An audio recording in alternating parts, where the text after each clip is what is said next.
আলেম ওলামাদের অন্তরের ভিতরে যেহেতু তাকওয়া আছে, তারা বিজনেসের ভিতরে কোনো ধরনের অনৈতিকতা ওনারা করবেন না, ভেজাল দেবেন না, ওজনে কম দেবেন না, মাপে কম দেবেন না, 2 নম্বরি জিনিস দেবেন না। তাহলে বাজারে বিশুদ্ধ খাবার, বিশুদ্ধ জিনিস, সলিড জিনিস, খাঁটি জিনিস বাজারে আসবে। যেহেতু পিছনে উদ্যোক্তা আলেম, এই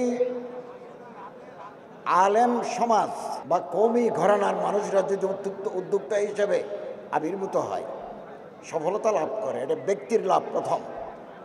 আমার যদি এটা বিজনেস এন্টারপ্রাইজ থাকে, এটা আমার লাভ প্রথম, আমার পরিবারের লাভ, দ্বিতীয়ত সমাজের লাভ, তৃতীয়ত কর্মসংস্থান তৈরি হয়। তাহলে আমি চেষ্টা করব আমি কোয়ালিটি প্রোডাক্টস, কোয়ালিটি জিনিস প্রডিউস করার জন্য, যাতে বাজারে আমি টিকে থাকতে পারি। আরও লাভ, ফরেন রেমিটেন্স, আমার এই মাল যদি দেশের চাহিদা পূরণ করে আমি বিদেশে পাঠাই, তাহলে আমার ফরেন আর্নিংস বাড়বে।